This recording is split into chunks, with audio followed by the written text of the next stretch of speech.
వివాహేతర సంబంధాల కారణంగా భార్యాభర్తల బంధాలు ముక్కలైపోతున్నాయి. పరాయి మగాడి మోజులో కట్టుకున్న భర్తలను దారుణంగా హతమార్చేస్తున్నారు కొందరు కిరాయి మహిళలు.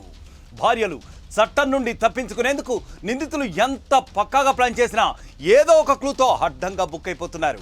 తాజాగా ఉమ్మడి ఖమ్మం జిల్లాలోనూ ఓ భర్త డెత్ మిస్టరీని అతను తాగిన మందుబాటిలే ఛేదించింది. భద్రాద్రి కొత్తగూడెం జిల్లా పాల్వంచ పట్టణం పేట చెరువులో పుట్టల నరేష్, రజిత దంపతులు నివసిస్తున్నారు. కొన్నాళ్ల క్రితమే వీరికి వివాహం జరిగింది. పెయింటర్గా పనిచేస్తున్న నరేష్కు మద్యం సేవించే అలవాటు ఉంది. ఈ క్రమంలో ఫిబ్రవరి 11వ తేదీన మద్యం సేవించిన నరేష్ తీవ్రమైన అస్వస్థతకు గురయ్యాడు. కుటుంబ సభ్యులు ఆసుపత్రికి జాయిన్ చేయగా చికిత్స పొందుతూ అతను మృతి చెందాడు.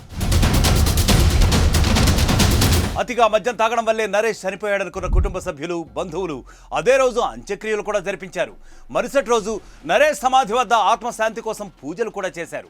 ఆ తర్వాత ఇంటికెళ్లిన బంధువుల్లో ఒకరు బొజ్జ వెంకటేశ్వర్లు నరేష్ చనిపోయే ముందు రోజు తాగిన మద్యం బాటిల్ను చూశాడు. అందులో మద్యం ఉండడంతో అతను కొంత సేవించాడు. ఆ వెంటనే వెంకటేశ్వర్లు కూడా అస్వస్థతకు గురయ్యాడు. దీంతో బంధువులు అతన్ని కూడా ఆసుపత్రికి తీసుకెళ్లారు. అయితే వైద్యులు చెప్పింది విని నరేష్ కుటుంబ సభ్యులు ఒక్కసారిగా షాక్కు గురయ్యారు, నిర్ఘాంతపోయారు. నరేష్, వెంకటేశ్వర్లు తాగిన మద్యం బాటిల్లో విషం కలిసినట్లు తెలిపారు. దీంతో నరేష్ది సహజ మరణం కాదని, విషం కలిపిన మద్యమే సేవించడం వల్లే అతను చనిపోయి ఉంటాడని అనుమానించారు. ఫిబ్రవరి 17వ తేదీన నరేష్ మృతిపై అనుమానం వ్యక్తం చేస్తూ పోలీసులకు ఫిర్యాదు చేశారు. దర్యాప్తులో భాగంగా పూడ్చిపెట్టిన నరేష్ మృతదేహాన్ని వెలికితీసి పోస్ట్ మార్టం నిర్వహించారు. నరేష్ సేవించిన మద్యం బాటిల్ను ఫోరెన్సిక్ ల్యాబ్కి పంపించారు. పోస్ట్ మార్టం ఎఫ్ఎస్ఐ రిపోర్టుల్లో మద్యం బాటిల్లో పురుగుల మందు కలిపినట్లు నిర్ధారణ అయింది. దీంతో కేసు మరొక మలుపు తిరిగింది. మృతుడి భార్య రజితపై అనుమానంతో పోలీసులు ఆమెని అదుపులోకి తీసుకున్నారు. విచారణలో సంచలనమైన విషయాలు బయటకొచ్చాయి. రజత వివాహేతర సంబంధం కారణంగానే నరేష్ హత్యకు గురైనట్లు పోలీసులు గుర్తించారు. పినపాక మండలం ఉప్పాక గ్రామానికి చెందిన గద్దల సాంబశివరావుతో రజితకు వివాహేతర సంబంధం ఉన్నట్లు తేలింది. రజిత, సాంబశివరావుల మధ్య వివాహేతర సంబంధాన్ని గుర్తించిన నరేష్ భార్యను పలుమార్లు హెచ్చరించాడు. ఈ విషయంలో భార్యాభర్తల మధ్య అనేక సార్లు గొడవలు కూడా జరిగినట్లుగా తెలుస్తోంది. భర్తకు విషయం తెలియడంతో అతన్ని చంపేస్తే చాలు, ప్రియుడితో కలిసి హాయిగా ఉండొచ్చని భావించింది రజిత. దీంతో నరేష్ హత్యకు రజిత, ఆమె ప్రియుడు సాంబశివరావు ఇద్దరూ కలిసి పకడ్బందీగా స్విచ్ వేశారు. గద్దల సాంబశివరావు పినపాక మండలం ఉప్పాక గ్రామం.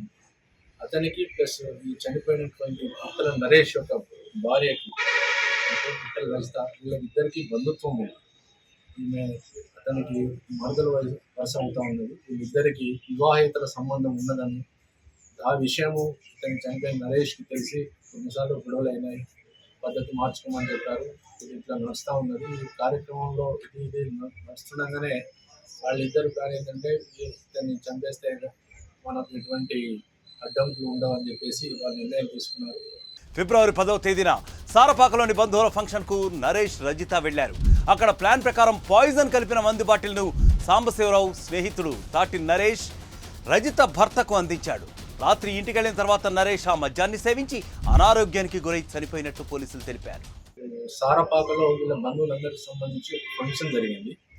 ఆ ఫంక్షన్ జరిగిన రోజు 11వ తారీఖు రోజు ఫంక్షన్ జరిగిన రోజు అక్కడికి ఈ సాంబశివరావు ప్లస్ ఇంకొక నిందితుడు నరేష్ అని ఇద్దరు కూడా వాళ్ళు వేసిన ప్లాన్ ప్రకారం ఏంటంటే ఒక ఎరువులు మందు షాప్లోకి వెళ్ళి ఒక పాయిజన్ తీసుకొని ఇతను ఎలాగో ఇతనికి మద్యం సేవించే అలవాటు ఉన్నది కాబట్టి పుట్టల నరేష్కి ఇదివరకు కూడా గతంలో కూడా చాలాసార్లు కూర్చొని మద్యం తాగడం అంత కార్యక్రమాలు జరిగేది.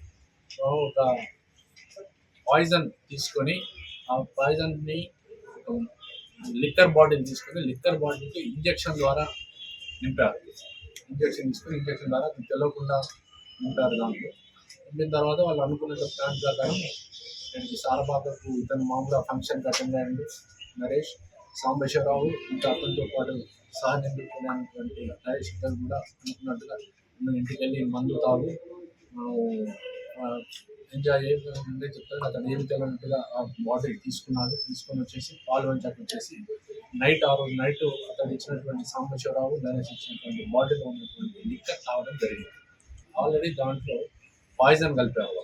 ఏంటంటే మామూలుగా అయితే రొటీన్గా గేమ్స్ చేయించే అలవాటు ఉంది కాబట్టి తాగాను. తాగిన తర్వాత సేపు తర్వాత నైట్ పంపించాను, కానీ ఆ విషయం అక్కడ ఎవరికి తెలియదు. నరేష్ను ప్లాన్ ప్రకారం హత్య చేసిన రజిత, సాంబశివరావు, అతని స్నేహితుడు తాటి నరేష్ను పోలీసులు ఇప్పుడు అరెస్ట్ చేశారు. వివాహేతర సంబంధం కారణంగానే ఈ ముగ్గురు కలిసి అతని హత్యకు పాల్పడ్డట్టు తెలిపి ముగ్గురిని కూడా రిమాండ్కి తరలించారు.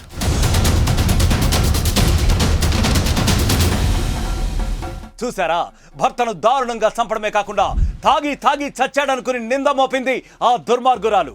కానీ అతను తాగిన మద్యం బాటిలే చివరికి అతని డెస్ మిస్ట్రీని ఛేదించింది. ఇప్పటికైనా మారండి, వివాహేతర సంబంధాలు పెట్టుకుని జీవితాలు ఆగం చేసుకోకండి. మరొక క్రైమ్ స్టోరీతో మళ్ళీ కలుద్దామంటే స్టే క్లిక్ డౌన్. ప్రపంచంలో ఏ మూల ఏ క్షణం ఏం జరుగుతుందో వేగంగా తెలుసుకోవడానికి తొలి వెలుగు వాట్సాప్ ఛానల్ని ఫాలో చేయండి.